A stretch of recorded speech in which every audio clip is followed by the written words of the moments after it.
Hello, this is Compound Interest Stock Guy, and today in this video I'm going to be talking about Zenabis and I'm going to be talking about HEXO. Some pretty bad news from both of those companies. So, yeah, fucking bullshit. Anyways, I want to disclose I'm not a financial advisor. This is just for entertainment information purposes. Do not buy or sell based on anything I talk about in this video. Buy or sell after you did your own research, due diligence, and you like the investments you're pursuing. So, oh my god, I gotta put my glasses on. So, okay, let's get into Zenabis, the most terrible news. Okay, so I don't really understand the whole news. I'm gonna be straight up honest. But basically, they want $20 million, and it seems as though they only gonna issue it to people that already own shares in the company to begin with. So I own shares in the company, so that I'm available to buy these shares at 15 cents, and then that's 15 cents. It's like 100 million shares. It's like over 100 million shares. Like, I don't know, it's maybe like 130 million, I think, and it'll be turned to 20 million. Do you know how much of a slap in the face that is to somebody who would invested like $50,000 or $100,000 into this company? Like, holy fuck. It's a big slap in the face to someone like me, right? I had 4,500 shares at probably like like $1.15, $1.50 or something, somewhere around that range is my average. But now for somebody that bought it at the 225 private placement, and now it gets knocked down. The last time I saw it was a few hours ago, and it was trading at 27 cents. Fuck. This cannabis market, unless you invest in it to Canopy or Aurora at the beginning, is basically it's only there to enrich the owners of these companies, and some lucky day traders and stuff like that. That's my honest opinion, because I mean, where do you find out this information that Zenabis is going to start selling shares at 15 cents, right? Like, where do you find this information, right? Like, all of a sudden you get dumped this bad information. Okay, for one, Andrew Greaves says he's from like some capital thing. It's almost as though the guy's shorting the stock and making money on the way down because the way he's managing the company. So, I mean, I don't know. When they're running at capacity and they're able to sell like 300 million in revenue, the company will be doing good. But I mean, this reeks of just bad management,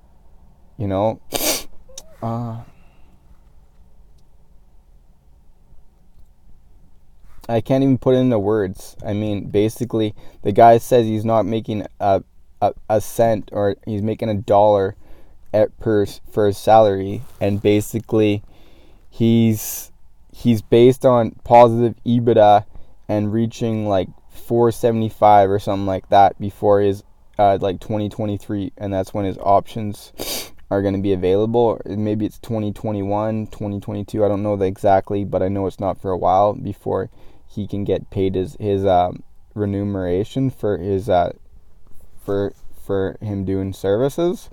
So, I mean, what's he doing to make money? I mean, it just begs the question: is the guy have some other people shorting the stock for him, and then he's making money on the way down? Because, I mean, if you're a crooked mofo, that's what you would do, right? You would have someone else handling your money, and then you're going to make as terrible decisions so that the company keeps going down, and then you're making money as it goes down. And then you're just soaking up all the retail liquidity and all that money on the downway. So, I don't know. That's just my conspiracy theory. I don't know if it holds any weight. I just know that I'm not too happy. Look, I don't have a big position. I got a little less than 5,000 shares, but that's a big amount of money for someone like me, right? So when a investor gets punished by them being unresponsible in their fiduciary responsibility to shareholders, like, that's just bad. It's just bad. So anyways, enough harping on this stuff. I don't know what I'm gonna do. I'm just gonna hold. I'm not gonna sell, but I think for all we know, it could go down to like 7 cents or 10 cents, or because these are based on 15-cent shares. So I mean, realistically, go down to 5-10 cents. I mean, that's just stuff. It's just crooked. Okay, I don't want to beat this horse too much longer, but Zenabis, ZENA, ZENA, ZBISF in America, man. Andrew Grieve, what are you doing? What are you doing to shareholders, buddy? What are you doing? Like, what the hell were you thinking? What the hell were you thinking? Run profitable. Who cares about expanding as much? Run profitable. Start making 10-20 million every quarter in net income. That's what Village Farms is doing. And then eventually, when you need more square foot, then build out. But for now, fucking just stop building. That's what I would do if I was running the company. Just stop building, work on profitability, and then in the future, then just cancel this deal. Like, this deal probably gonna go, it'll go through, but fuck, don't do that. That's just terrible for shareholders. What you do is you cut down on production, whatever the case. Run like whatever you got, and then if you got 50,000 kgs, you work on selling 50,000 kgs in 2020, and you sell it at 350, and then so you make 175 million, and then you do some vegetables and do another 25 million for the year, and you get 200 million, and then you make like 30 to 50 million in net income, and then you use that towards funding your more capacity in the future. But what you're doing is irrational, and it's pissing people off, and it's just bad. Like, how could you do that? You go on freaking Midas Letter and you pumping the stock, went back when it was $2, and now you're doing this to shareholders. Like, I don't get it. Anyways, enough being this. I want to get into HEXO, if I can talk about HEXO and get my point across in the next 3 to 4 minutes, because I don't like making these videos longer than 12 minutes unless I'm on my laptop, because they end up not downloading. So basically, if I can get my point across, basically HEXO is running net losses because they have too many employees. So they had to lay off 200 employees today. They're gonna really have to try to scratch the surface and run a really tighter operation. The industry's getting tighter, as the same going with Zenabis. Yeah, I mean, look, the economy is not as great as people say it is. They're pumping liquidity into the market with printing and the repo market, but with HEXO operations in Canada, they were saying about 400 million in 2020. Now they're not going to do that.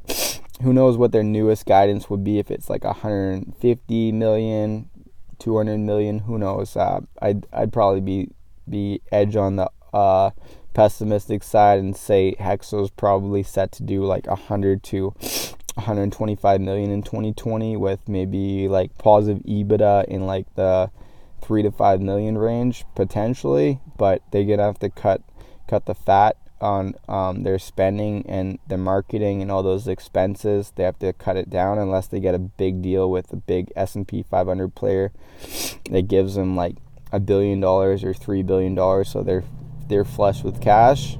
But yeah, they're gonna have to give the business away.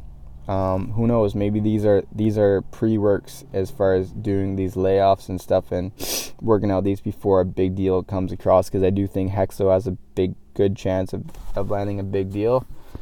They're already working with Coors, but Coors has only gave them about $50 million for their partnership, so to make the beverages, and then I think HEXO put in $50 million. I think that was a deal. I could be wrong, but I think that was the terms.